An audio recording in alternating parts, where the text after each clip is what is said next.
Hey, and welcome back. It's Monday. Last week we were in court doing motions. Now,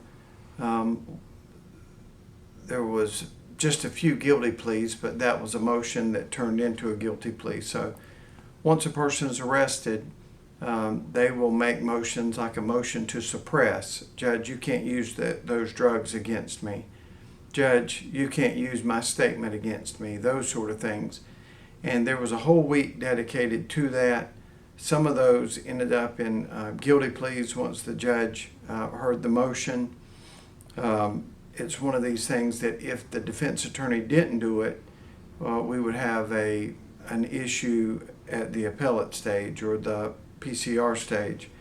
But Terry Terrell Durant, 47, of Galivants Ferry, pled guilty at his motion hearing to trafficking in fentanyl and having a firearm when he shouldn't have. He was a convicted felon, and for second degree of possession with intent to distribute fentanyl.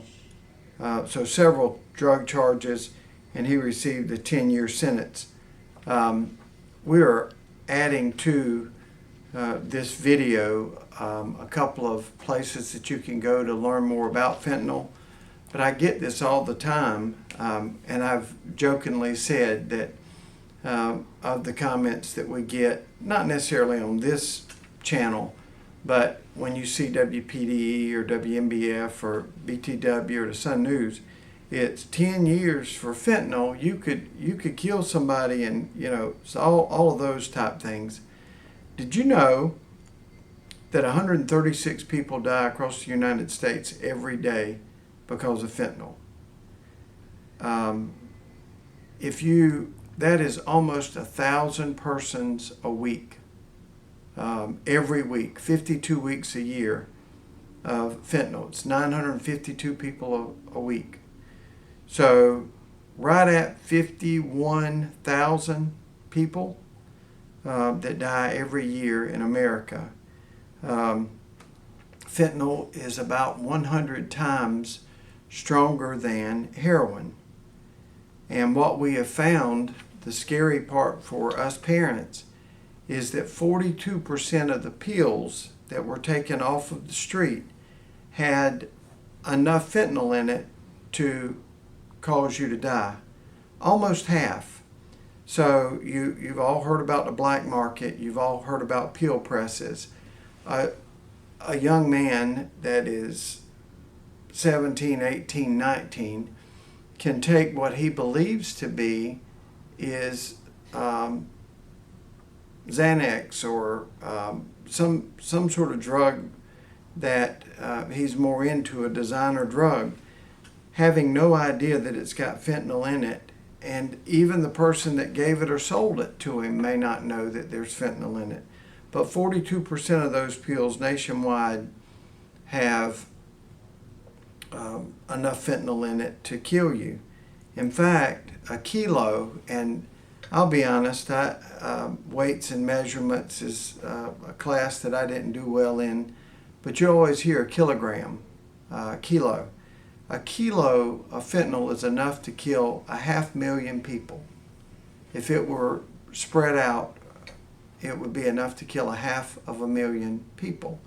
So it is an extremely dangerous drug. It's a drug that has been around for a while. It's been monitored for a while, but it's never been used for recreational use until the last 8 or 10 years.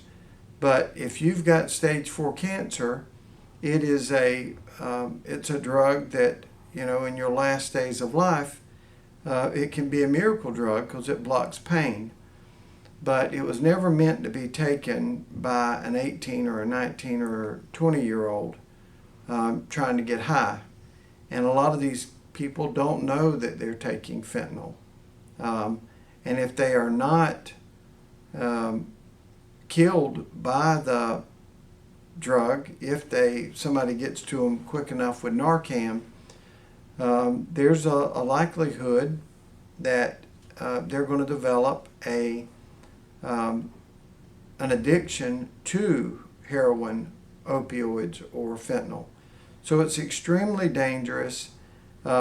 Still the best way to avoid it, and for parents, and I always comment on here, is we've got to have those uncomfortable conversations, knowing that no child, no person, at least in my 25 years, starts off with a needle and melting down fentanyl or heroin.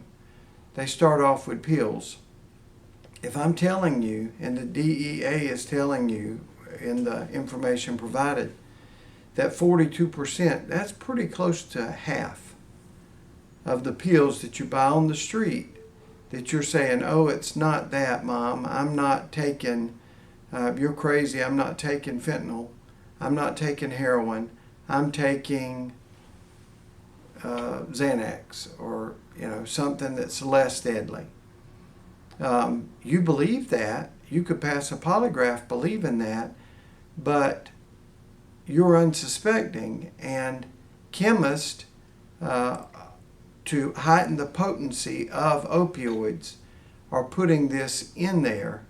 And I've also provided to you a photograph to make it real of how much heroin it would take to equal the same amount of fentanyl. And if you think in terms of snow, it is about a ½ inch deep of snow compared to a dusting. That's the difference. And that small amount of fentanyl added to the heroin would really not even change the molecular weight of the heroin, but it would double the potency of it because it's 100 times stronger.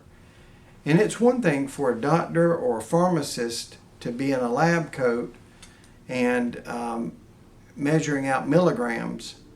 It's another thing for somebody in the back of a hotel drumming this up in a 55-gallon drum hoping to get it right.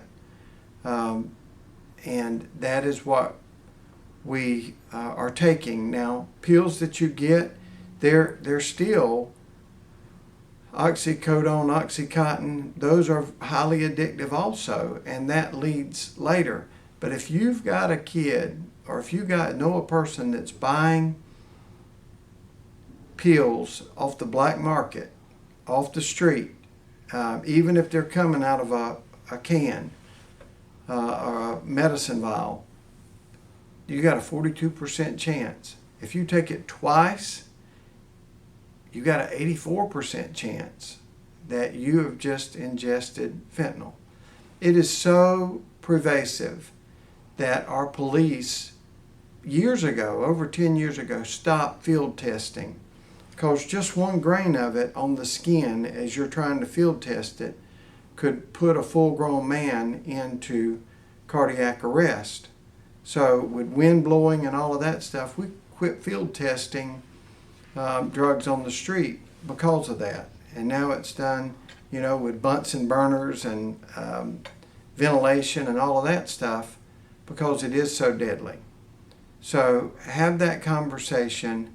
You got to have the conversation early too, way before. I'm talking about middle school or before middle school, that they understand the risk, because there's a lot of good kids and a lot of parents. Every family with any size to it has had an overdose. That is right here in Horry County, right in the middle of the Bible Belt.